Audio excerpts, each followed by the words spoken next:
नमस्कार, मैं doctor Varun Mittal, senior consultant urology and kidney transplant at Fortis hospital Gurgaon. आज मैं आपको कोरोना वायरस के टाइम पे किडनी फेलियर, डायलिसिस और ट्रांसप्लांट पेशेंट्स में क्या रिस्क और इनमें क्या प्रिकॉशन लेनी है उसके बारे में जानकारी दूंगा। ये जो पेशेंट्स हैं यूजुअली ओल्ड एज होते हैं, इनको डायबिटीज़ या ब्लड प्रेशर साथ में होता है। तो old age, diabetes, blood pressure और किडनी फेलियर, ये सारे फैक्टर्स इन पेशेंट्स को हाई रिस्क कैटेगरी में डाल देते हैं। ऊपर से ये पेशेंट्स इम्यूनो कॉम्प्रोमाइज होते हैं, इनकी डिजीज़ को लड़ने की ताकत कम होती है, तो कोई भी वायरल इन्फेक्शन इनमें जल्दी हो सकती है और ज़्यादा सीवियर हो सकती है। तो सबसे पहले हम किडनी फेलियर वाले पेशेंट्स की बात करेंगे। इन जनरल आपको इन सारे पेशेंट्स को प्रॉपर जो प्रिकॉशंस हैं, मेनली सोशल डिस्टेंसिंग से क्या है कि आपको किसी भी सामने व्यक्ति से जिसको खांसी या बुखार है या किसी से आप मिलते हैं तो आपको कम से कम 1.5 से 2 मीटर दूरी पे रहना है। ये है सोशल डिस्टेंसिंग। और स्पेशली अगर आपको खुद को खांसी बुखार है तो आपको खुद भी उसके पास नहीं जाना है ताकि आपसे भी उनको ना हो जाए।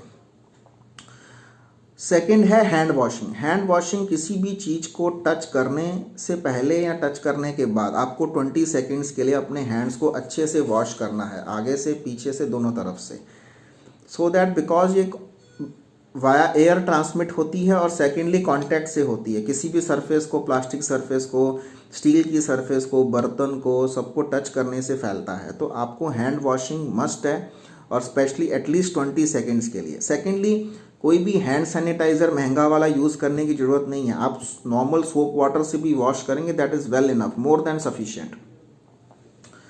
तीसरा आता है मास्क। अगर आपको कोई खांसी बुखार नहीं है तो आपको कोई ऐसा पहनने की ज़रूरत नहीं है अगर आप घर पे रह रहे हैं। अगर आपको जैसे बाहर निकलना है या किसी से मिलना है तो आपको मास्क पहनना बहुत ज़रूरी है, क्योंकि ये वाया एयर फैलता है, तो मास्क इसको आपको प्रिवेंट करेगा, आपको वायरस आपके तक आने के लिए।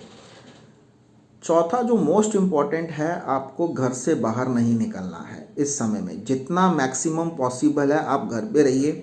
अगर कोई ज़रूरी काम है, घर का जो यंग हेल्दी पर्सन आप उसको बोलिए, घर बाहर से राशन लाना है, दवा लानी है या कोई भी ज़रूरी काम है, ऑफिस जाना है, तो आप अपने यंग जो हेल्दी पर्सन है घर पे उसको ड्यूटी लगाइए और उसी की फिक्स ड्यूटी रखिए। अवॉइड करें आपको बाहर निकलना। तो अगर आप घर पे रहेंगे, आप प्रोटेक्टेड रहेंगे, एक तो आप भी बच के रहेंगे, दूसरों को भी बचा कर रहेंगे। तो जो स्टैंडर्ड प्रिकॉशन है वो फॉलो करनी है। और डायबिटीज़ और ब्लड प्रेशर की दवा टाइम पे लेनी है। शुगर बिल्कुल कंट्रोल चाहिए, ब्लड प्रेशर बिल्कुल कंट्रोल चाहिए, ताकि आपका ऐसा ना हो कि आप अभी ये दवाइयाँ मिस करें और इस चक्कर में इसको सोचते सोचते और आपका शुगर ब्लड प्रेशर गड़बड़ा जाए तो क्रिएटिनिन बढ़ने लग जाएगी। अब दूसरा आ गया डायलिसिस पेशेंट और ज़्यादा हाई रिस्क कैटेगरी में आते हैं। तो डायलिसिस, पहली बात तो अपना जो डायलिसिस मिस नहीं करना है, नहीं तो अदरवाइज जो किडनी रिलेटेड कॉम्प्लिकेशन है, पोटाशियम बढ़ना, फ्लूइड ओवरलोड होना, एसिडोसिस होना, ये सारी कॉम्प्लिकेशन आपकी हेल्थ को ज़्यादा ख़राब करेंगी रादर देन कोरोना वायरस से। तो डायलिसिस का slot properly well in advance book करके रखना है। वहाँ पे जो डायलिसिस सेंटर में वेटिंग टाइम बिल्कुल कम चाहिए, आपको जल्दी जाना है, आपका डायलिसिस स्टार्ट करना है और जल्दी जल्दी वापस आ जाना है, वहाँ पे वेटिंग टाइम नहीं रखना है।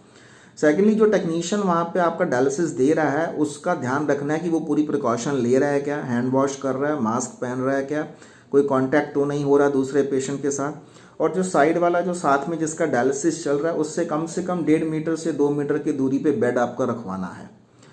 ये हो गया डायलिसिस वालों के लिए। तीसरा जो है किडनी ट्रांसप्लांट पेशेंट, ये सबसे हाईएस्ट रिस्क कैटेगरी वाले पेशेंट्स होते हैं।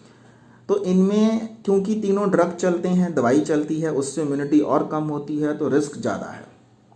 पर ये नहीं सोचना है कि अगर आप ये दवाई लेंगे इम्यूनिटी कम होएगी तो आपको कोरोना वायरस ज़्यादा होगा। तो मतलब ये है कि आपको एक भी मेडिसिन मिस नहीं करनी है, बिल्कुल भी मिस नहीं करनी है। वही सेम मेडिसिन चलती रहेंगी, सेम टाइम पे चलेंगी। ऐसा ना हो कि अगर आप दवाई बंद करेंगे तो किडनी रिजेक्ट हो जाएगी, आपकी क्रिएटिनिन बढ़ जाएगी, उसका असर ज़्यादा बुरा होगा रादर देन कोरोना वायरस। तो दवाई बिल्कुल भी मिस नहीं करनी है। सेकेंडली बहुत सारे पेशेंट्स मेरे को फ़ोन कर रहे हैं कि टैक लेवल्स के लिए। टैक लेवल अगर इस समय किसी लेबॉर्टरी वाला आपको नहीं कर पा रहा है तो कोई घबराने की ज़रूरत नहीं है। आपका जो शेड्यूल्ड टैक लेवल का डेट है, कोई बात नहीं, अगर हफ्ता, 2 हफ्ते, 3 हफ्ते लेट भी हो जाता है तो प्रेजेंट जो आपका लेवल टैग लेवल था लास्ट वाला, उसके बेस पे जो आपको आपके डॉक्टर ने आपको दवा दी थी उतनी आप लेते रहिए। But in case even if you want कि हाँ आपका टैग लेवल होना चाहिए, कोई टेस्ट होना चाहिए, तो आपको कोई भी अगर प्रॉब्लम आती तो आप हमें कॉल करिए, हम आपका टैग लेवल कराने में हेल्प करेंगे लोकल लैब से बात करके। सेकेंडली, जो दवाइयाँ हैं ट्रांसप्लांट की, उसको कम से कम 3 महीने का स्टॉक अपने पास अभी से करके रख लो, क्योंकि बाद में कई बार प्रॉब्लम आएगी। तो ऐसा ना हो कि दवाई बिल्कुल ख़त्म होने पे आप केमिस्ट शॉप पे जाएं और फिर आपको दवाई ना मिले। इसके लिए अगर आपको कोई भी प्रॉब्लम आती है, दवाइयाँ लोकली नहीं मिलती हैं, तो हमें फ़ोन करें, हम आपकी हेल्प करेंगे आपको होम डिलीवरी करवाने में। तो बेसिकली ये तीनों patients kidney failure, dialysis, transplant वाले हाई रिस्क पेशेंट्स होते हैं। इनमें जो नॉर्मल प्रिकॉशंस आपको बताई हैं, हैंड वॉश करना, मास्क पहनना और सोशल डिस्टेंसिंग करना और घर पे रहना, ये ज़्यादा ज़रूरी है। डायलिसिस वालों को डायलिसिस मिस नहीं करना है, ट्रांसप्लांट वालों को अपनी दवाई मिस नहीं करनी है। ये इस वीडियो का टेक होम मैसेज था। Thank you.